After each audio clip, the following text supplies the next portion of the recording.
එතකොට ඔන්න අපේ ප්‍රධාන මාතෘකාවක් වෙනවා පිටුවංක 35 දල ආයෝජනයේ හෙවත් ඔන්න සමාන පද මම කියවනේ එදා ඉඳලා මේකේ තියෙන වැදගත්කම. හරි සමාන පද.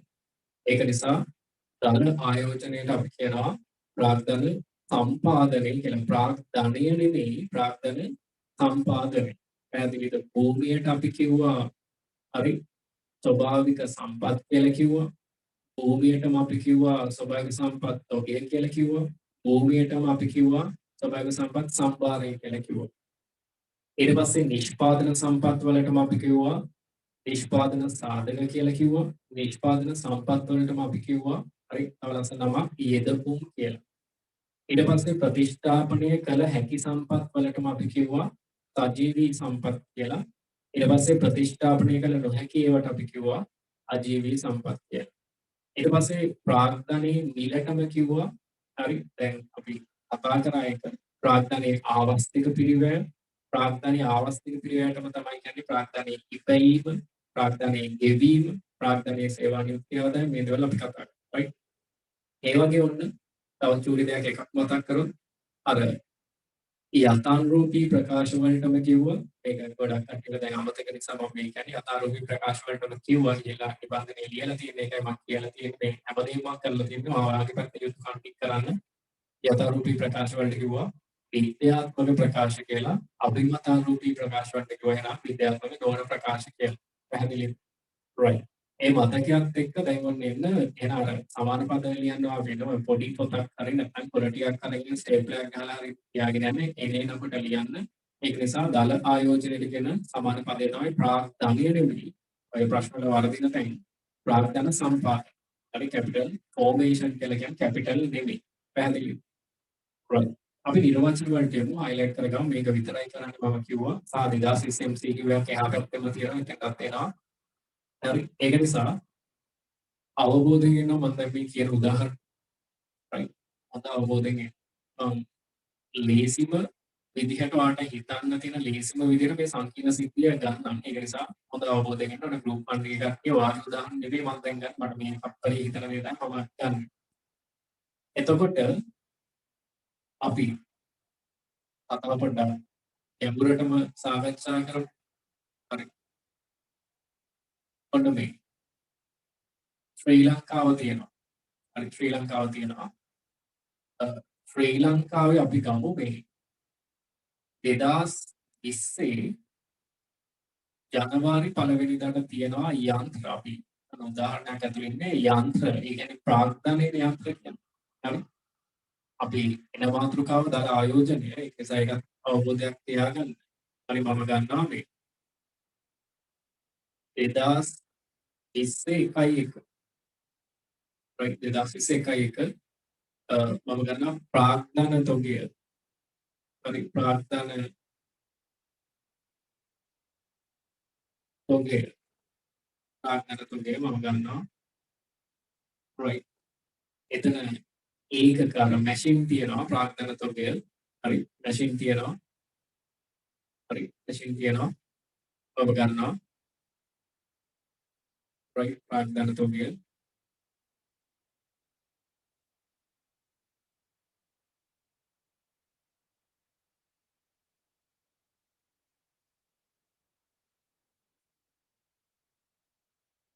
අපි ගමු ප්‍රාග්ධන තොගය සමානයි අපි මැෂින් 100යි කියලා ගමු මැෂින් 100. මේ පාන් හදන මැෂින් කියලා හිතන්න පාන් හදන මැෂින්. මැෂින් 100ක් තිබ්බ යන්ත්‍ර 100ක් තිබ්බ. හරි. ඊට පස්සේ හරි මවට ඔන්න අමතර දත්තයක් දෙන්න දැන් මේකත් එක තමයි කට්ටිය මට දැන් උත්තර දෙන්න ඕනේ. මවට අමතර දත්තයක් දෙනවා. මේ පාන් හදන යන්ත්‍රයකින් හදන්න පුළුවන් එක යන්ත්‍රයකින් හදන්න පුළුවන් පාන් රාත්තල් 5යි. හරිද? ඔයාගේ වචනෙන්ම ලියලා තියා ගන්න මම පැත්තකින් ලියලා තියන්නම් මේ එක යන්ත්‍රයකින් හරි යන්ත්‍රයක නිමෙවුම් හරි මම ලියන යන්ත්‍රයක නිමෙවුම් හරි එක යන්ත්‍රයක නිමෙවුම මම ගන්නවා පාන් රාත්තල් 5යි. පාන් රාත්තල් 5යි. පොඩි ප්‍රශ්නයක් අහන්න මේ අපේ දෙවනි නිබන්ධනය මම කියලා ඉතින් දැන් මට මම ගන්න ඉවරයි හැමතිස්සෙම ප්‍රශ්න අහන්නේ මම ඉන්න තැනත් එක්ක දැන් තප්පර දෙකයි ශ්‍රී ලංකාවේ තියෙන යන්ත්‍ර 100යි කියලා හිතන්නකෝ. හරි. පාන් හදන මැෂින් 100යි තියෙන එකකින් පහක් පාන් රත්තල් හදනවා. එහෙනම් 2020 ජනවාරි 1 වෙනිදාට ශ්‍රී ලංකාවේ නිෂ්පාදන හැකියාව කොච්චරක් පාන් හදන්න හැකියාවක් තියෙනවද කීයද මැසේජ් එකක් දාන්න ගන්න. හරි. ශ්‍රී ලංකාවේ නිෂ්පාදන right හැකියාව පැහැදිලිද? ඒවා හරි ලේසි. දැන් ගෲප් 1 එකේ කට්ටිය දන්නා දෙවනි පාඩම ඒ කියන්නේ දෙවනි මේ පළවෙනි පාඩම ඇතුලේ දෙවනි නිබන්ධනය ඕකනේ. හරි. උඩ කට්ටියට තව සතියකින් දෙන්නේ. හරි. මේකේ අවසාන වෙනකොට කල්ැතුව නිබන්ධනයේ දෙකම එයි. එතකොට මේක නිෂ්පාදන හැකියාව ආදර්ශය කියලා. එතකොට නිෂ්පාදන හැකියාව කියලා කියන්නේ නා යන්ත්‍ර 100ක් තියෙනවනේ එකකින් පහයි නා ඔන්න. හරි. පාන් රාතල් 500ක් හදන්න හැකියාවක් තිබ්බා. මේ අවබෝධය අරගෙන යන්න. ඒතර වැඩි ලේසි. ඊට පස්සේ මම ඔන්න තව දත්තයක් දෙනවා. දැන් ඔන්න වසරේ හරි මේ ආරම්භයේදී මැෂින් 100ක් තිබ්බේ. මේකෙන් අර එවිලා ගිහිල්ලා තියෙනවා. මේකෙන් භාවිතයට දුසුදුසු තත්ත්වයේ තියෙනවා යන්ත්‍ර 10ක්. අපි 20ක් කියලා 100ක් තියෙනවා. right. මම ගන්නවා භාවිතයට right භාවිතයට දුසුදුසු. ඒ කියන්නේ පාවිච්චි කරන්න බැරි ඒවා තියෙනවා. හරි දුසුදුසු ඒවා තියෙනවා කියන්න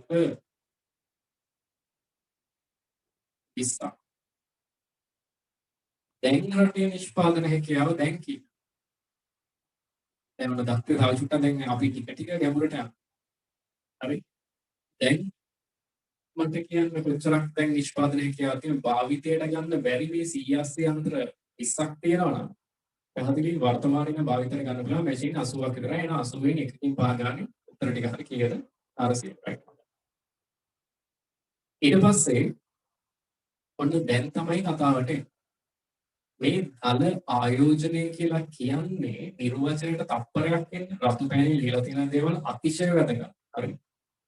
බලන්න කියනවා දල ආයෝජනය යනු යම්කිසි කාල පරිච්ඡේදයකදී දැන් අපි ගන්න මේ 2020 කියන කාල පරිච්ඡේදය න යම්කිසි කාල පරිච්ඡේදයකදී කිසියම් රටක හෝ ආයතනයක අන්න පවත්නා ප්‍රාග්ධන තොගය. දැන් මට කියන්න මේ දත්ත අවසානයේ ඇත්තටම මේ ආර්ථිකයේ ප්‍රාග්ධන තොගය කීයද? හරි. පළවෙනිදට 100ක් තිබ්බා භාවිතයට නුසුදුසු ඒවා 20ක් නේ. ඇත්තටම ප්‍රාග්ධන තොගය කීයක් තියෙනවද? ඇත්තම ගන්න. පැහැදිලි 80. ඔන්න ඔය තියෙන ප්‍රාග්ධන තොගයට කරනු ලබන එකතු කිරීම. ඒ කියන්නේ ඔන්න ශ්‍රී ලංකාවේ රජය ජපානයෙන් ගෙන්නනවා. හරි. එතන හරි. ජපානයේ හරි.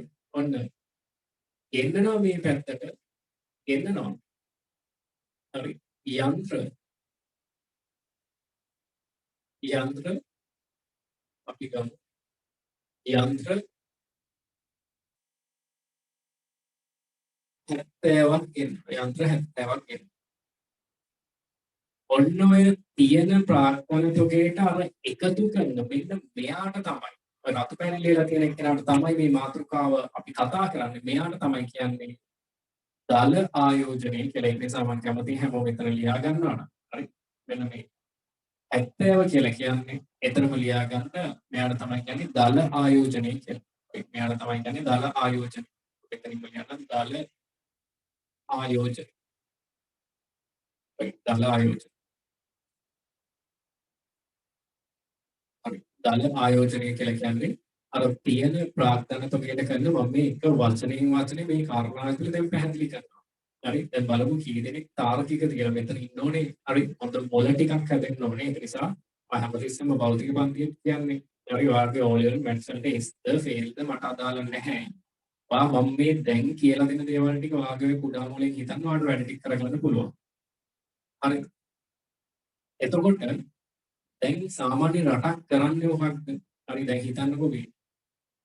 මෙතන මේ අපි ලංකාවේ මේ මැෂින් ටික මේ යන්ත්‍ර ටික ප්‍රාග්ධන තොගය කියලා අපි ගත්ත යන්ත්‍රනේ.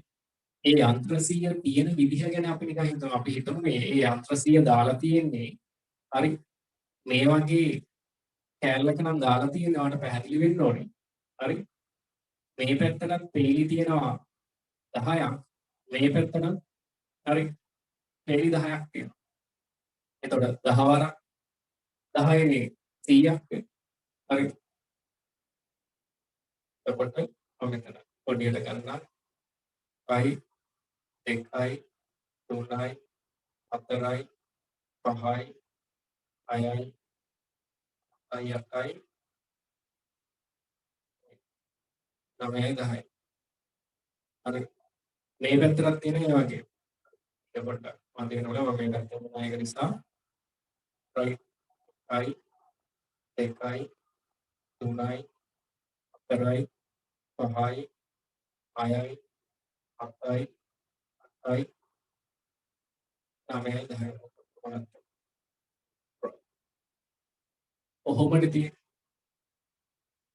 එතකොට දැන් මේක ඇතුලේ වෙලා තියෙන දේ බලන්න ඕන. හරි ඔන්න 2020 එකයි එක දවසක මේ ටික ඔක්කොම හොඳට වැඩ කරා මේ යන්ත්‍රනේ මේක කොටුවක් කියලා කියන්නේ ඒක යන්ත්‍රයක්. හැබැයි මේකෙන් මොකද වෙලා තියෙන්නේ මේකෙන් මට කියන්න පේලි කීයක් පාවිච්චියට ගන්න බැහැ. හරි මේ කාරණා ඇතුළේ බලන්න ටක් ගාලා පේලි කීයක් පාවිච්චියට ගන්න බැහැ. ටක් ගාලා chat එකට මැසේජ් එකක් ගන්න හැම සම්බන්ධයෙන් තව පොඩි වෙලා. ඒ පේලි කීයක් දැන් ප්‍රයෝජනට ගන්න බැහැ. හරි පැහැදිලි පේලි 2යි 20ක් කියන්නේ 10 පේලි 2ක්. හරි එහෙනම් මේ පේලියයි මේ පේලිය ඔන්න ප්‍රයෝජනෙට ගන්න බෑ. හරි අපි ඒක ලස්සන නමක් කියන මේ පළවෙනි පේලි දෙකම අපි ලියනවා මේ ඡය කියලා. හරි අයිතර ලියනවා. හරි ඡය වෙලා පාවිච්චිට ගන්න බෑ කියන්නේ ගෙවිලා ගිහිලා මැෂින් ටික හරි ගොඩක් කල් පාවිච්චි කරලා දැන් ඡය වෙලා නම් මම කියනවා මේ ටික ඡය වෙලා ගිහිල්ලා තියෙන මේ හොඳ අවබෝධයකින් ඉන්න. අර මේ ටික ඡය වෙලා ගෙවිලා ගිහිල්ලා තියෙනවා. දැන් ඔයාම කියන්නේ හරි දැන් එළියේ ඉඳලා හරි ඔන්න යන්ත්‍ර 70ක් එනවා කියලා කියන්නේ දැන් මෙතන පේලි දෙකක් ඒ කියන්නේ සම්පූර්ණ යන්ත්‍ර 20ක් භාවිතයට ගන්න බෑනේ. ඒ කියන්නේ මේ ඒවා ටික දැන් අයින් කරලා තියෙන මේ හැම හිස් හරි මේ පේලි දෙකම ඒ කියන්නේ මේ කොටු 20ම හිස් දැන්. එතකොට මොකක්ද කරන්නේ? මෙන්න මේ ගේන 70න් මුලින්ම කරන්නේ අර හිස් තැන් ටික ෆිල් කරන එක.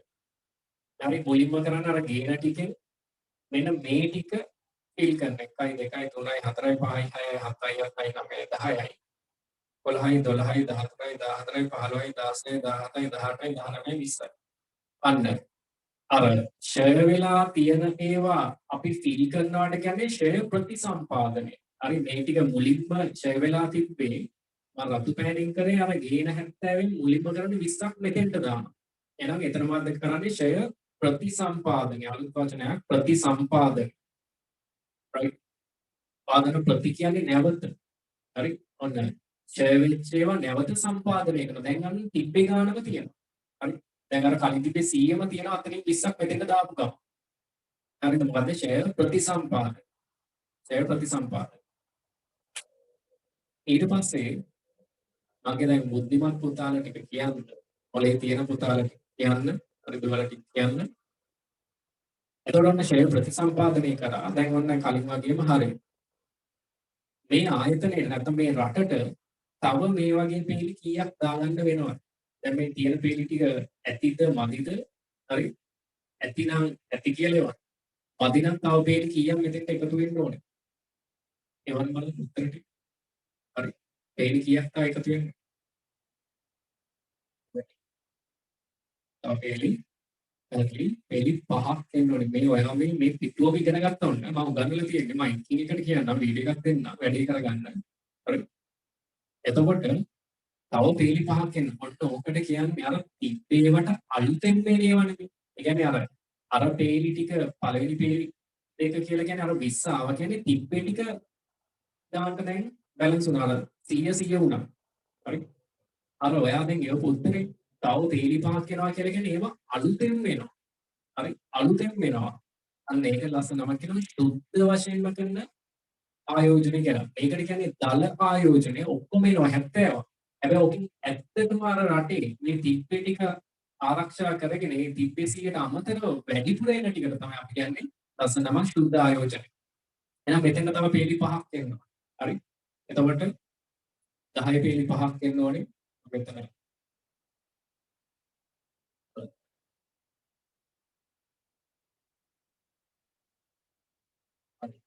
එහෙම ගන්නවා. ඒකවත් රතු පෑනෙම දාන්න 1යි 2යි 3යි 4යි 5යි. ඊපස්සේ ඒක යනවා 1යි 2යි 3යි 4යි 5යි හරි 6යි 7යි 8යි 2යි 3යි 4යි 5යි 6යි 7යි 8යි පැහැදිලිද? එතකොට මෙන්න මේ කට්ටියට සංගල වර්ණක් දාලා ලියාගෙන මේගොල්ලන්ට කියන්නේ සුද්ධ ආයෝජන. හරි. ඒගොල්ලන්ට කියන්නේ සුද්ධ ආයෝජන මේ සූත්‍ර ටික ඔක්කොම මේක අස්සේ පෙන්නන. මේ සෙට් එකට කියන්නේ සුද්ධ ආයෝජන. කියන සුද්ධ ආයෝජන. සුද්ධ ආයෝජන. දැන් ඔයාම බලන්න. හරි. අකලා එන්න මාත් එක ඒක කියලා. හරි. මම ඉන්න දැන් නැත්නම් අපරාධයක් වෙන්නේ. ක්ෂය ප්‍රතිසම්පාදනය කියද ක්ෂය ප්‍රතිසම්පාදනය කියව අර ගෙවිලා කියපුව ඒවට දැම්ම කියද 20ක්.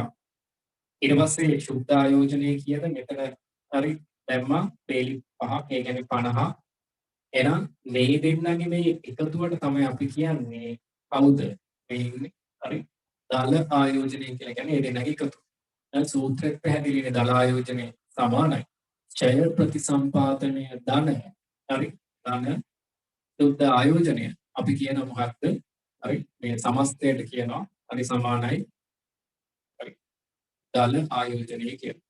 හරි දල ආයෝජන දල ආයෝජන පැහැදිලි ඔයගොල්ලෝ ඉවරයි බයින්න. රයිට් දැන් ඒකට මම පැහැදිලි කිරීම කරනවා. එන්න මාත් එක්ක හරිද අවබෝධයෙන්. දැන් පළවෙනි ඡේදය පැහැදිලිනේ. තියෙන ප්‍රාර්ථන තොගයට හරි මෙතන තියෙන ප්‍රාර්ථන තොගයට කරන එකතු කිරීමට තමයි අපි කියන්නේ හරි දල ආයෝජනය කියලා. මේ 70 කියන්නේ තියෙන එකට කරන එකතු කිරීම. ඒ කියන්නේ අර එන ඔක්කොම ටික නැතහොත් කියන රටක හෝ ආයතනයක අන්න ප්‍රාර්ථන භාණ්ඩ බිහි කිරීමේ ක්‍රියාවලිය. එතකොට මේ මැෂින් ටික ගිහින්නේ හරි අර මැෂින් ටික ගෙනල්ලා කරන්නේ අර අනාගතේ හරි අර අපේ ප්‍රාර්ථන තොගය වැඩි කරන්න මේ ඕනේ කරන පදනම හදන්නේ මැෂින් ටික ජපානයේ ඉඳලා ගෙන්නනවා. දැන් ප්‍රාර්ථන භාණ්ඩ බිහි කිරීමේ ක්‍රියාවලිය ආයෝජනය කරන්න මේ තියෙන මැෂින් ටික වැඩි වෙන්න තියෙන ප්‍රවණතාවය තමයි වැඩි. ඒක නිසා highlight කරන්න ප්‍රාර්ථන භාණ්ඩ බිහි කිරීමේ ක්‍රියාවලියයි කියන්නේ. ඒක ක්‍රියාවලිය. අන්න එක තැනක තියෙන දෙයක් නෙමෙයි. ක්‍රියාවලියක් කියලා කියන්නේ එක තැනක තියෙනවා අපි කියන්නේ මේක තොග සංකල්පයක් කියලා. ප්‍රාර්ථනයේ කිව්වේ තොග සංකල්පයක්. හැබැයි මේ දල ආයෝජනය ප්‍රාර්ථනයේ බිහි කරනවා කියන්නේ ක්‍රියාවලියක්. ක්‍රියාවලියක් නම් අපි කියන්නේ ප්‍රවාහ සංකල්පය බලන්න කියනවා. මේ ප්‍රාර්ථන සම්පාදනයේ යනුවෙන්ද හැඳින්වෙන්නේ අපි ඒක හරි මාතෘකාව ගාම ප්‍රහන් වෙලා තියෙන්නේ යනුවෙන්ද හැඳින්වෙන්නේ. ආයෝජනය යන ක්‍රියාවලියක් එක තැනක තියෙන්නේ නැති අර වෙනස් වෙන දේවල් වලට අපි කියන අර නිෂ්පාදනය කියන්නේ ක්‍රියාවලිය. දැන් නිෂ්පාදනය කියන්නේ ප්‍රවාහ සංකල්ප. ප්‍රවාහයක් කියලා කියන්නේ අර ගංගාවක් කියන්නේ ප්‍රවාහයක් නේ ගලාගෙන ඉස්සරහට යනවා. ඒ වගේ නිෂ්පාදනය කියන්නේ ගලාගෙන ඉස්සරහට යනවා. ඒක ප්‍රවාහ සංකල්පයක්. ඒ වගේ මේ ආයෝජනය කියන්නේ මේ දල ආයෝජනය කියන්නේ highlight කරගන්න වෙන පාට මේක ප්‍රවාහ සංකල්පයක්. ඒක ප්‍රවාහ සංකල්පයක්. එහෙනම් දැන් ඔයාලට පැහැදිලි දල ආයෝජනයේ ප්‍රධාන කොටස් දෙක මේ වාගේ තියෙන දල ආයෝජනයේ කැලි දෙකයි. මොනවාද මේ කැලි දෙක? පළවෙනි එක ප්‍රාර්ථන ප්‍රතිසම්පාදනය අර යන්ත්‍ර ටික ඡය වෙච්ච නැත්නම් ප්‍රාර්ථන යන්ත්‍ර ටික ප්‍රතිසම්පාදන නැවත සම්පාදනය කරනවා. ඒ කියන 20යි මේ උදාහරණය ඇතුලේ. රයිට් අර වරහන් ඇතුලේ තියෙන නම highlight කරලා ඡය ප්‍රතිසම්පාදනය ගෙවිලා කියපුවා අලුතෙන් මැෂින් ටික දාන්නේ. අනිත් එක තමයි අර ඔයා මට කිව්ව මම ඒකයි කිව්වාට මම කොහොමද ගන්නේ ඉවරයි කියලා. අලුතෙන් පේලි 5යිනේ දාන්නේ. එහෙනම් ඒ මොකක්ද? අපි ඒකට කියන්නේ සුද්ධ ආයෝජනය කියලා. අන්න නව ප්‍රාර්ථන සම්පාදනය කියන්නේ රටේ තිබ්බේ ප්‍රාර්ථන තුනේට අලුතෙන් ආව කියන තව පේලි 5ක් කියන්නේ ඔක්කොම අලුතෙන් ආව 50. මේ තියෙන මේක සුද්ධ ආයෝජනය 50. පැහැදිලිද? right. එහෙනම් එමු මේ කාරණා දෙක අපි සූත්‍රයක් විදිහට රතු පෑන කියලා ලියන්න හැමෝම දල ආයෝජනය සමානයි මෙහෙම ලියන්න මම කියන විදිහට ලියන්න දල ආයෝජනය සමානයි. සුද්ධ ආයෝජනය රූල් දෙක කියන්න සුද්ධ ආයෝජනය ධන ප්‍රාර්ථන ප්‍රතිසම්පාදන හරි ධන ආයෝජනය සමානයි යන සුද්ධ ආයෝජනය ධන ප්‍රාර්ථන ප්‍රතිසම්පාදනය හැමෝම අර දෙවනි ප්‍රාර්ථන ප්‍රතිසම්පාදනය කියන තැන වරහන් ඇතුලේ ලියාගන්න ප්‍රාර්ථන ශ්‍රය හරි ප්‍රාර්ථන ශ්‍රය කියන්නේ යන්ත්‍ර ටික ගෙවිලා ගියපු ටික ශ්‍රය වෙච්ච ටික හරි එහෙනම් දල ආයෝජනය සමානයි සුද්ධ ආයෝජනය ධන ප්‍රාග්ධන ප්‍රතිසම්පාදනය වරහන් ඇතුලේ හරි ප්‍රාග්ධන ෂය හරි ෂය ප්‍රතිසම්පාදනය කියලා කියන නම මෙතන තියෙන නිසා මම ඊතුරු නම් දෙක දුන්නේ අලුත් නමක් එක්ක ප්‍රාග්ධන ප්‍රතිසම්පාදනය කියන්නේ අර මැෂින් ටික නැවත සම්පාදනය කරනවා නැත්නම් ෂය ප්‍රතිසම්පාදනය කියන්නත් පුළුවන් නැත්නම් ප්‍රාග්ධන ෂය අර ගෙවිලා ගියපු යන්ත්‍ර ගන්න කිව්වත් හරි එහෙනම් ඒකේ ඔන්න ඒ දෙවනිට ලියාගත්ත කරුණ ගැන තමයි ඔන්න මුලින්ම කතා කරන්නේ ප්‍රාග්ධන ප්‍රතිසම්පාදනය ෂය ප්‍රතිසම්පාදනය මෙහිම හිතන්න දැන් තමයි මට ඕන උත්තර ටික හරි ටටක් ගාලා තප්පර කීපයක් ඇතුලේ ටක් ගාලා මැසේජ් එකක් දාලා ඔයා වැඩි කරගත්තා මේ ඔයාගේ අනාගතයට අන්න ඔයා මානව ප්‍රාර්ථනා බවට පත් වෙන්න මට කියන්න මේ රටේ මුලින්ම ඒ කියන්නේ 2020 වසර ආරම්භයේ නිෂ්පාදන හැකියාව කීයද ටක් ගාලා එවන්න හරි මට එවන්න වසර ආරම්භයේ නිෂ්පාදන හැකියාව ටක් ගාලා සෙට් එක මැසේජ් එක හරි වසර ආරම්භයේ කියන මේ උත්තරේ වලම පැත්තේ ලියාගත්තත් කමක් නැහැ. මේ පොඩි ප්‍රසන්ටේෂන් එකක් කියනවා. හරි. වසර ආරම්භයේ නිෂ්පාදන හැකියාව 500. පැෂින් 100 එකකින් 5 වෙන 500. ඔන්න ඔය වසර ආරම්භයේ නිෂ්පාදන හැකියාව හරි 500ක් වෙලා තියෙද්දි මම කිව්වා ඒකේ භාවිතයට සුදුසු නැති යන්ත්‍ර 20ක් තියෙනවා. හරි. අන්නේ අහන දේ හොඳට තේරුම් ගන්න කට්ටියම සූත්‍රය දිහා බලාගෙන අහගෙන ඉඳියත් කමක් පාදෙන් දන්නවා මේ දල ආයෝජනය සමානයි හරි මෙන්න මෙහා සමානයි දල ආයෝජනය සමානයි මෙහා සමානයි හරි ඡය ප්‍රතිසම්පාදනයයි සුද්ධ ආයෝජනයයි හරි දල එක්කෙනා සමානයි සුද්ධ ආයෝජනයයි ඊට පස්සේ ඡය ප්‍රතිසම්පාදනය හරි මට කියන්න දැන් අවබෝධයෙන් කියන්න හරි රටේ නිෂ්පාදන හැකියාව දැන් හැමෝම කිව්වනේ වසර ආරම්භයේ රටේ නිෂ්පාදන හැකියාව 500. හරිද? ඊට පස්සේ ඔන්න මේ වසර ඇතුලේ හරි වර්ෂය තුල වෙලා තියෙනවා යන්ත්‍ර 20ක් භාවිතයට සුදුසු නැහැ. ඒ කියන්නේ මේ ෂෙයා වෙලා තියෙනවා. රයිට්? ඔන්න ෂෙයා වෙලා තියෙනවා යන්ත්‍ර 20ක්. ෂෙයා වෙලා තියෙන යන්ත්‍ර 20ක්. හරි? මේ ආර්ථිකයට ඕනේ මෙන්න මේක හොඳට අහන් ඉන්න. මේ ආර්ථිකයට ඕනේ වසර අවසානයට ගිහාට පස්සේ කියන්නේ වසර අවසානය කියලා කියනවාට පැහැදිලි 2020 12:31 2020 right 12:31ට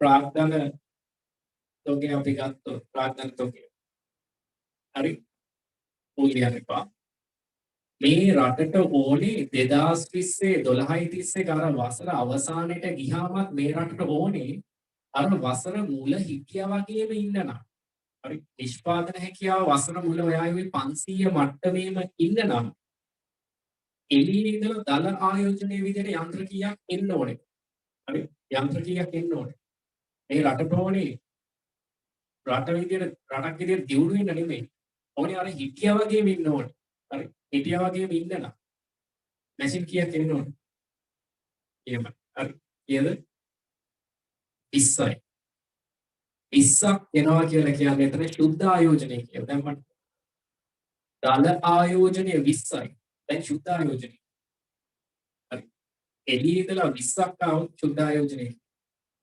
එළියේ ඉඳලා 20ක් ආවොත් ශුද්ධ ආයෝජනය එළියේ ඉඳලා 20ක් ආවොත් ශුද්ධ ආයෝජනය රයිට් ශුද්ධ ආයෝජනය ශූන්‍ය එහෙනම් ඉගෙන ගන්න මේ කාරණාව හරි රටකට මෙන්න මේ නිෂ්පාදන හැකියාව වසර මුල තිබ්බේ නිෂ්පාදන හැකියාවම වසර අවසානයේ ඒ මට්ටමේම ඉන්නනම් එයා කරන්න ඕනේ එකම දේ මෙන්න මේ දෙවනි කාරණාව ක්ෂය ප්‍රතිසම්පාදනය කිරීම විතරයි. හරි අර ගෙවිලා කියපු මැෂින් 20ට ඔයා කිව්වා වගේ මේ පැත්තෙන් ආයෝජනයේ විදියට එළිය ඉඳලා 20ක් ආවොත් අර මේ ගේන 20 කෙලින්ම අර පාවිච්චියට ගන්න බැරි අර පළවෙනි පේලි දෙකට කෙලින්ම ඔබමු ගම අලුතෙන් පේලියෙන්නේ නැහැ අන්න ශුද්ධ ආයෝජනයේ ශූන්‍යයි. හරි ඉගෙන ගන්න ලියලා තියාගන්න. අර කෙනෙක් ලියනවා කියලා මම ඇවුරකේ මම යාගේ නෝට් එකක් කියවුවේ. ඒ විදිහට ලියන්න මේ මොකක්ද? ආර්ථිකයක්. ආර්ථිකයක් ලියන්න හැමෝම ආර්ථිකයක්. ආර්ථිකයක්. නිෂ්පාදන හැකියාව ආර්ථිකයක් නිෂ්පාදන හැකියාව ආරක්ෂා කර ගැනීමට නිෂ්පාදන හැකියාව ආරක්ෂා කරගන්න. ඒ කියන්නේ අර 500 කියන මට්ටම හිමම තියාගන්න. අපේක්ෂා කරන්නේ නම් ආර්ථිකයක් නිෂ්පාදන හැකියාව ආරක්ෂා කිරීමට අපේක්ෂා කරන්නේ නම් හරි ආරක්ෂා කිරීමට අපේක්ෂා කරන්නේ නම් ආරක්ෂා කිරීමට අපේක්ෂා කරන්නේ නම් දල ආයෝජනය හා ෂය ප්‍රතිසම්පාදනය දල ආයෝජනය හා ෂය ප්‍රතිසම්පාදනය එකිනෙකට සමාන විය යුතුය. හරි දල ආයෝජනය හා ඡය ප්‍රතිසම්පාදනය එකිනෙකට සමාන විය යුතුය. වරහන් ඇතුළේ ලියන්න. එනම් ශුද්ධ ආයෝජනයේ ශූන්‍යයක් වේ. ලොකු කතාවක්. හැබැයි ඔයාට මේ උත්තර ටික මම මේ කිව්වේ වචන වලින් බය වෙන්න එපා වීඩියෝ එක දෙන්න. හරි. ඒක නිසා වරහන් ඇතුළේ එවිට ශුද්ධ ආයෝජනයේ ශූන්‍යයක් වේ. හරි මේ කතාව. හරි. අර නිෂ්පාදන හැකියාව ඒකයි මම කිව්වේ අහගෙන ඉන්න විතරයි ඕනේ කියලා. නිෂ්පාදන හැකියාව අර පෙර තිබ්බේ තත්ත්වෙට මෙන්න නම් එන්නේ 20යි නම් මෙතන 100න් මේ 20 ඇත්තටම අඩු වෙන එක නෙවෙයි. එතකොට මෙතන තියෙන්නේ ඇත්තටම 80යි. ඒ 80ට මෙතනින් 20ක් ආවොත් වෙන්නේ ආයෙ මෙතන 100ක් වෙලා නිෂ්පාදන හැකියාව පෙර තිබ්බේ මට්ටමේම තියෙනවා. ඒ කියන්නේ ශුද්ධ ආයෝජනයේ ශුන්‍ය. තව පේන්නේ දුන්නේ නැහැ. හරි එතන වෙන්නේ. හරි ගෙවිලා ගිහිල්ලා තිබ්බ අර ෂෙයා වෙච්ච පේලි ටිකට අලුත් දේවල් ටික එන එක විතරයි. පැහැදිලි. රයිට් බලන්න දැන් කියනවා. ප්‍රාග්ධන ප්‍රතිසම්පාදනය යනු අන්න සරලයි. බලන්න අත් පැන් ලියපේ ගෙවි ගිය ප්‍රාග්ධන භාණ්ඩ වෙනකොට අලුතෙන් ඒවා දා අර කැටලොග් එකේ ගිහිල්ලා තියෙන ඒවාට ගේන අලුතෙන් ඒවා දා ගෙවි යනවා. දැන් ලියාගත්තේ කාරණා අවබෝධයෙන් බලන්න මේ හැම දෙයක්ම වැදගත්. හරි රෝල් තුනක් නම් ලොකු කතාවක් වෙනවා. හරි ගෙවි ගිය ප්‍රාග්ධන භාණ්ඩ ප්‍රතිසංවිධානය කිරීමට තව ලස්සන නමක් ඒකක් මම කැමති හැමෝම ආයෙත් කරගන්න. හරි ගෙවිගේ ප්‍රාග්ධන බං ප්‍රතිසංවිධානය ආයේ මේ දේවල් ටික හරි පරණ ඒවා ටික අයින් කරලා අලුත් එකක් ගෙනල්ලා දානවා මේ කොටු 20 ගැන මේ කියන. හරි මාතෘකාව ගාවන්න 20 කියලා හරි දාන්න මේ 20 ගැන කියන්නේ මේ ෂය ප්‍රතිසම්පාදනයේ මාතෘකාව මේ පළවෙනි පේලි දෙක ගැන කියන්නේ. එමගින් පවතින ප්‍රාග්ධන තොගේ අඩු නොයන් මැෂින් ගාන 100මයි. අර ඒකනේ නිෂ්පාදන හැකියාව සමාන වෙන්න වාක්‍යවේ කැඩිලා ගිහිල්ලා තියෙන මැෂින් 20යි එන්න ඕන. එහෙනම් එමගින් පවතින ප්‍රාග්ධන තොග අඩු නොවී පවත්වා හයිලයිට් කරගන්න පවතින ප්‍රාග්ධන තොග අඩු නොවී පවත්වා ගත හැකිය. ඒ කියන්නේ තියෙන මට්ටමේම තියෙනවා මුලිනුත් 100යි අවසානෙත් 100යි. මෙමගින් රට ගන්න නිෂ්පාදන හැකියාව ආරක්ෂණ අර වගේ ඉලක්කම් වල වටිනාකම් බලන වසර මුලක් නිෂ්පාදන හැකියාව 500යි. අර ෂෙය වෙච්ච 20ට තව 20ක් ආවා කියලා කියන්නේ 20ට 20 කිලව් වෙලා. හරි මෙතන මැෂින් 20ක් පාවිච්චි කරන්න බෑ. ඒකට 20ක් ඇවිල්ලා ආයෙ 100 නියෝජනය කළා මොකක්ද මේ නිෂ්පාදන හැකියාව ආරක්ෂා වෙන වසර මුලත් එතකොට 500යි අගත් 500යි. රයිට් ආරක්ෂාව වෙනවා. මේ ලස්සන නමක් තියෙන මේක අපි 12 වසරේ වර්ගයේ පස්වෙනි පාඩමෙන් මේකට තව නමක් වෙනවා නම් එතකොට හරි එකයි මාතෘකාවේ නම් දෙකයි සූත්‍රය ඇතුලේ වරහන් ඇතුලේ එක නමයි නම් තුනයි මේ නමයි හතරයි. හරි නැවත කියනවා මාතෘකාවේ ප්‍රාග්ධන ප්‍රතිසම්පාදනයයි ෂය ප්‍රතිසම්පාදනයයි නම් දෙකයි. සූත්‍රේ ගාව වරහන් ඇතුලේ ලියාගත්ත ප්‍රාග්ධන ශ්‍රය නම් තුනයි. තව නම වෙන පාඩේ හයිලයිට් කරගන්න. තාවර ප්‍රාග්ධන පරිභෝජනය බය වෙන්න එපා. මේවට අනාගතයේ පස්වෙනි පාඩමේ සාමාන්‍යකරණයට ලක් වෙන වචන ටික. රයිට් තාවර ප්‍රාග්ධන පරිභෝජන. ඊට පස්සේ වෙනවනේ දෙවෙනි එක මේ පේලි පහ ගැන කියන්නේ ශුද්ධ ආයෝජන. හරි ශුද්ධ ආයෝජන. තවත් හරි මගේ බුද්ධිමත් උත්තර ටික මට දෙන්න උත්තර. හරි මට කියන්න ශුද්ධ ආයෝජනය එකක් වෙන්න නම් දල ආයෝජනය කියන්නේ මයිතරයි. ශුද්ධ ආයෝජනයේ එකයි මේ කතාව ඇතුළේම හරි මේ දත්ත ටික මෙහෙමම තියෙද්දි ශුද්ධ ආයෝජනයේ එකක් වෙන්න නම් මේ දල ආයෝජනය මේ 70 වෙනකොට කීය දෙන්න ඕන පැහැදිලි ඔය උත්තර කියන්නේ මේ පරිම සංකීර්ණ දේවල් මේ හරි මට අතුරුයි කට්ටියගේ උත්තර හරි නිසා හරි ඔකයි වෙන්න ඕනේ මේක ඇතුළේ හරි කට්ටිය හිතන්නේ ඔන්ලයින් කියන්නේ වැඩ වෙන්නේ නැති පන්තියක් කියලා.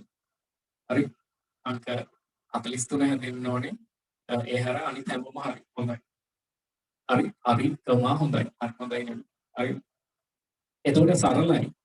මේ මේ කතාව තේරුම් ගන්න. මේකට මම මෙච්චර ඉල්ලන්නේ හොඳ ෆෝන් එකේ සිග්නල් ටිකයි තියාගන්න මම හරි ප්‍රභේද 10ක් ආවත් මම ඔයාගේ විෂය මම කරලා දෙනවා 23 වෙනකම්. හරි. එතකොට ඒක නිසා කියන්න තියෙන අර දාල ආයෝජනය මෙතන දැන් මේකින් හිතන්න මේක right ඒක හාෆ් ෂීට් එකේ මම ලියන හැම මගුලක් මම කියන හැම මගුලක්ම ලියාගන්න කියන්නේ ඒකයි.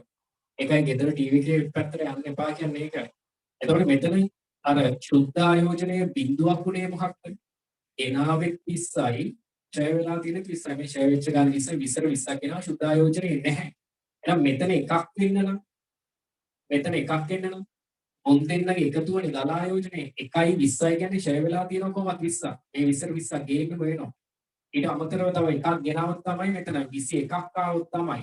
හරි 21ක් ආවොත් තමයි අර ශුද්ධ ආයෝජනය ධනාගයක් කියලා. පැහැදිලිද?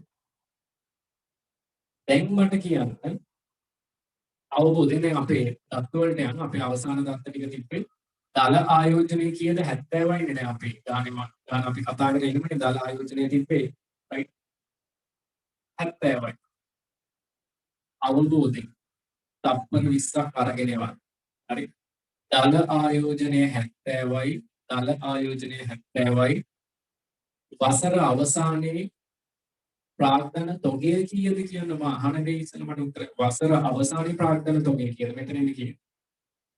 හරි. මෙතන ඉන්න ගාන. හරි. මේ ඔක්කොමලා සම්බන්ධ වෙන්න ඕන. හරි. දැන් තරලව දකින්න එපා මේකෙන් මේක අඩු කරලා අහන එකක් ගැන නෙමෙයි. හරි දල ආයෝජනය තියෙනවා 70ක්. දල ආයෝජනය 70යි නම් මෙතන වසර අවසානයේ ඔක්කොම මැෂින් කීයක් තියෙනවා? පැහැදිලි. රයිට් 150 කියන්නේ මේකනේ. මෙතන පේලි 10යි හරි ඊට පස්සේ අර ඔයා මට කිව්වේ අලුතෙන් පේලි එන්නේ කියලා අලුතෙන් පේලි එනවා මෙතන 5 එතකොට ඔක්කොම පේලි කීයද මෙතන පේලි 15යි හරි පේලි 15යි එක පේලි එක 10 ගානේ ඔක්කොම හරි 150යි යන්ත්‍ර මේ හරි අප මගුලම්ම ලියා ගන්න මම වීඩියෝ එකක් දෙන්න රයිට් එතකොට මෙතන පේලි 10යි මෙතන පේලි 5යි එතකොට ඔක්කොම පේලි 15යි 15 ගානේ මේ පැත්තට 10ක් කියන්නේ ඔක්කොම 150යි නැත්තම් තවත් ලේසි විදියක් කියලා දෙන්න කොහොමද බලන් ඉන්න දැන් මෙතන මොකක්ද වෙන්නේ 100න් 20ක් ගියාට පස්සේ මෙතන ශුද්ධ වශයෙන් තියෙන කීයද 80යි මේ 80ට හරි මේ 80ට එකතු වෙනවා කියද්ද මේ 70 එකතු වෙනවා එහෙනම් 80යි 70යි මෙතන ඔක්කොම වෙනවා කියද්ද 150යි ඔහොම ගන්නත් පුළුවන් පැහැදිලිද නැත්තම් පුළුවන් තවත් විදියක් කියන්න මම පොර පෑන් එක රවුන්ඩ් කරන්න බලන්න නැත්තම් පුළුවන් මේ අගයයි හරි ඒ දෙන්නම වෙන්නේ එකතු කිරීමක් තියෙන තොගයයි අලුතෙන් එන එකයි ඔක්කොම 170යි 170යි මේ 20 අඩු කරන්නත් පුළුවන් කැමති විදියට ක්‍රම තුනක් කිව්වා හරි එකක් තමයි ආරම්භක තොගයයි හරි ඊට පස්සේ දල ආයෝජනයයි එකතු කරලා 20 අඩු කරන්න නැත්තම් 100න් 20 අඩු කරලා ඒ 80ට අරයව එකතු කරලා මේකම වැඩේ වෙන්නේ ආ ලියලා බලන්න මෙතකොට එකම කතාවෙන් හරි එතකොට මේ පැති දෙකෙන් වෙන්න පුළුවන්. පැහැදිලිද? නැත්නම් අපිට මේ සරලම අදහස මේකෙන් ගන්න පුළුවන්. මේක කියන්නේ හරි මේ කතාවම තමයි. හරිද? බලන්න එහෙනම් කියනවා මාත් එක්ක මෙන්න දැන් මේ තව ඔයාට අර මම දෙන ප්‍රශ්නේ ඔයාට කරන්න පුළුවන් ඉන්නේ මේ අන්තිම මම එක සූත්‍රයක් දෙනවා. මේක ටේප් එක හදන සයිකේ පොතේවත් නැහැ. ඒක නිසා මේ සූත්‍රය අයිමම ලියා ගන්න ඕනේ. ඔයගොල්ලන්ගෙම මම ගන්නවා. මම නෙමෙයි උගන්වන්නේ. ඔයා මට උගන්වන්න. හරි? බලන්න කියනවා ශුද්ධ ආයෝජනය අනුව පවත්නා ප්‍රාර්ථන තොගයට අලුතින් ප්‍රාර්ථන භාණ්ඩ එකතු වෙනවා. අර තියෙන ටිකට තියෙන තොගය කියන්නේ මේ 100ට අලුතින්ම එන ටික. එමගින් ප්‍රාර්ථන තොගය මාතෙන් වැඩි වෙනවා. අන්න ප්‍රාර්ථන තොගය කොච්චරකින් වැඩි වුණාද 50කින්. ඇයි මුල තිබ්බා 100 අද තියෙනවා 150 වැඩි වුණා කීයකින්ද? හරි. වැඩි වුණා කීයකින්ද 50කින්. ඒ කියන්නේ දල ආයෝජනය කීයද? 70යි. එතකොට මෙතන තියෙනවා 20ක් ඒ කියන්නේ ශුද්ධ ආයෝජනයේ 50යි දැන් එනවාට පොඩි තර්කයක් ගොඩනගන්න පුළුවන් මේ ප්‍රාර්ථන තොගය 1 ප්‍රාර්ථන තොගය 12.31 ප්‍රාර්ථන තොගය අතර මේ වෙනසට හේතුව තමයි ශුද්ධ ආයෝජනය ඇයි අපි එහෙම කියන්නේ 1 ප්‍රාර්ථන තොගය 100යි දාන හදලා අවසානයේ 12.30 ප්‍රාග්ධන තොගේ 150යි 100යි 150 අතර වෙනස කියලා කියන්නේ අන්න සුද්ධ ආයෝජනය. සුද්ධ ආයෝජනය. එහෙනම් අපිට සුද්ධ ආයෝජනය ලේසිම ක්‍රමය තමයි වගේ පිටුවංග 35 ලියපු සූත්‍රය බලන්න. දැන් මේවා බේසික් මැත්ස් නේ. හරි. දල ආයෝජනය සමානයි සුද්ධ ආයෝජනය ධන ඡය ප්‍රතිසම්පාදනය නම් මෙයාව තනි කරගන්න මොකද්ද කරන්නේ මේ ධන එක්කෙනාව එහා පැත්තට දාන්න. රිද. අපි මුලින්ම මේ සූත්‍රය ලියමු. එහෙනම් අපිට එකක් කියන්න පුළුවන් සුද්ධ ආයෝජනය සමානයි සූත්‍රය කියන රතු පෑනින් හැමෝම රතු පෑනින්. එහෙනම් සුද්ධ ආයෝජනය සමානයි මෙයාව තනි කරගන්න මොකද්ද කරන්නේ? දල ආයෝජනයෙන් අඩු කරනවා ඡය ප්‍රතිසම්පාදනය. ඒ කියන්නේ මේ 70 වෙන් අඩු කරනවා 20ක්. එතකොට තමයි 50යි. කියන දල ආයෝජනය ඍණ ඡය ප්‍රතිසම්පාදනය. හරි. දල ආයෝජනය ඍණ ඡය ප්‍රතිසම්පාදනය. දල ආයෝජනය ඍණ ඡය ප්‍රතිසම්පාදනය ඒවා. ප්‍රශ්න තියෙනවා නම් ප්‍රශ්න ඉන්න විදියක් නැහැ. මේ සූත්‍රය ඇතුළේ මේක පදයක් තනි කරගන්න කියන දාන එහා පැත්තට ඇදිරින වෙනවා. නැත්තම් පුළුවන් මෙන්න මේක තමයි වැදගත් වෙන්නේ. මම දෙන PDF එකේ මම 10 මාර්ක් විතර එවන්නම් අද group එකට එක් කරන්න කියලා මට එවන්න. ඒක කරන්න පුළුවන් වෙන්නේ මෙන්න මේ සූත්‍රයත් එක්ක. එතකොට එතන හරි බලන්න ලියන්න එතන. හරි. තව එනම එතන 50 ලියන්න තව එකක් අපිට පුළුවන්. අර 50 ඉන්න නම් එතන ධන 50 ඉන්න නම් 150න් තමයි 100 අඩු වෙන්න ඕනේ. හරි 150න් 100 අඩු වෙන්න ඕනේ. ඒ කියන්නේ හරි ලියන්න තව සූත්‍රයක් සුද්ධ ආයෝජනය සමානයි ලියන්න හැමෝම සුද්ධ ආයෝජනය සමානයි වසර අග අපිට මේ මෙතන කියන්න පුළුවන් අවබෝධයෙන් බලන්න මේ 12.31 ප්‍රාග්ධන තොගය නේ කියන්නේ අපිට එතන ගන්න පුළුවන් වසර අග ප්‍රාග්ධන තොගය ලියන්න මෙතන අපිට ගන්න පුළුවන් මෙයාට වසර අග ප්‍රාග්ධන තොගය ඍණ වසර මුල ප්‍රාග්ධන තොගය ඒත් වෙන්නේ සුද්ධ ආයෝජනය අනවපත් කරගෙන පාස් පේපර්ස් වලත් ඇවිල්ලා තියෙනවා. ඒතකොට මේ සූත්‍රෙන් හදන්න බෑ. හරි. ඒකයි කියන්නේ වීඩියෝස් එකට යවන්නේ එපා කියලා. හරි. එතකොට එහෙනම් සුද්ධ ආයෝජනය හොයන තව විදිහක් වසර අග ප්‍රාග්ධන තොගේ ඍණ හැමෝම ලියාගන්න එක වෙනම ඉඩ තියලා නැහැ. හරි. වසර අග ප්‍රාග්ධන තොගේ ඍණ වසර මුල ප්‍රාග්ධන තොගේ. පැහැදිලි. right. ඒක නිසා ඒ කාරණාව අවබෝධයෙන් හරි ඔලුවට දාගන්න. ඒක නිසා මම මේ වීඩියෝ එකක් දෙන්නම්. හැමෝම තමන්ගේ සුබ සිද්ධියට මේ දේවල් කියා ගන්නයි. හැබැයි ආය හානියක් වුණොත් බහුතරයට මේකේ අවාසිය විඳදරා ගන්න වෙයි. මම ඒ තාම හැදෙයි කියලා හිතනවා. ඒක නිසා ඒ කාරණාව හරියට කරන්න කියලා මතක් කරගන්න. right එහෙනම් මම අවසානයේ තප්පර කීපයක් අරගෙන කතා කරන්න එක්සෑම් එකට 10 කියන නිසා හරි. එතකොට එහෙනම් මේ දල ආයෝජනය කියලා කියන්නේ මෙච්චරයි. තියෙන තොගයට කරන එකතු කිරීම දල ආයෝජනය මේ 70 ඒ ආයෝජනය ASCII අර ගෙවිලා ගියපුවට මොනවද කරන්නේ අපි රීප්ලේස් කරනවා ප්‍රතිසම්පාදනය කරනවා. ඒකට කියනවා ෂය ප්‍රතිසම්පාදනය 20ක් ගෙවිලා ගිහිලා තිනවා. අර 70න් 20ක් මේකට දානවා. එතකොට මේ 70න් ඇත්තටම අර ඉන්නේ තව පේලි 5යි. ඒ කියන්නේ ඒකට කියන්නේ සුද්ධ ආයෝජනය. මේ කියන කාරණා ඉතින් එකතුව තමයි අපි දල ආයෝජනය කියලා කියන්නේ. එහෙනම් ඒ සූත්‍රය ඇතුලේ අපිට සුද්ධ ආයෝජනය තනි කරගන්න පුළුවන්. එතකොට බලන්න සූත්‍රයේ ලියපු තැනට උඩ අපිට ඒ පොයින්ට් එක එමගින් ප්‍රාග්ධන තොගේ වැඩි නොපැහැදිලිද? එතකොට 100ක් තිබ්බේ ප්‍රාග්ධන තොගේ 150ක් වුණා. වෙනස 50යි. ඔය වෙනස කියන්නේ මෙයා. දැන් සූත්‍රය ලියුවේ එනම් අර සුද්ධ ආයෝජනය කියන එක අපිට තිබ්බොත් අපිට අවසාන ප්‍රාග්ධන තොගේ ගේමක් නැතුව හොයන්න පුළුවන්. මම ඒවට දැන් ඕනේ කරන පසුබිම හදන්නේ නැහැ. මට හිතන්න වටපිටාව මට නිර්මාණය කරන්න ඕනේ නිසා. හරි මම මෙහෙම කිව්වොත් මට කියන්නේ මම මේ නිකම් මෙතෙන්ට ඔයගොල්ලෝ ගන්න එපා. මට අග ලාන්සික විතරක් කියවන්න. ආරම්භක ප්‍රාග්ධන තොගය 100යි අවසාන ප්‍රාග්ධන තොගය 180යි. හරිද 180යි. එතකොට සුද්ධ ආයෝජනය කීයක් වෙනවද? right. එතකොට සුද්ධ ආයෝජනය මෙතන 100යි මෙතන 180යි නම් සුද්ධ ආයෝජනය කීයක් වෙනවද? පැහැදිලි. ඒතකොට හැමතිස්සම මේ දෙන්නගේ වෙනස තමයි සුද්ධ ආයෝජනය. දැන් මෙතන 100යි 150 අතර වෙනස තමයි 50. පැහැදිලි. right. ඒක නිසා ඒ අවබෝධය ගන්න මට අන්තිම ප්‍රශ්නේ මෙච්චරයි. බලන්න එතන අන්තිම වාක්‍ය බලන්න සූත්‍රයට උඩ. මෙමගින් රටක නිෂ්පාදන හැකියාව ඉහළ යනවා. හරි. මට තත්පර 10න් 15න් ගෙවන්න. වසර අවසන් දැන් වසර මුල ඔයගොල්ලෝ මට කියව වසර මුල නිෂ්පාදන හැකියාව කීයද 500යි. වසර මුල 500යි 500යි. වසර අග නිෂ්පාදන හැකියාව කීයද? වසර අග කීයද? වසර අග නිෂ්පාදනය කියව මෙතන 500යි වසර මූල්‍ය මෙතන අක්සේපන් හොඳයි. ඒක නිසා මේ අපේ දෙවනි නිබන්ධනයේට ඔයගොල්ලෝ පදනම හදාගත්තේ. ඒක නිසා අපි ප්‍රාග්ධනීය සංකල්ප ටික ඔක්කොම ඉවරයි. මේකත් ඉවරයි. තව ඉක්කමික පොඩි මාතෘකාවක් කතා කරන්න තියෙන්නේ. අපි ඒක කතා කරලා ලබන සතියේ ව්‍යවසායකත්වයක් සම්පූර්ණයෙන් ඉවර කරලා අපි ඊට පස්සේ සංකල්පවල තවත් ඉස්සරහට යනවා. ඒක නිසා හැමෝම රයිට් පාඩම් කරගෙන ලබන සතියේ සම්බන්ධ වෙන්න කියලා මතක් කරනවා.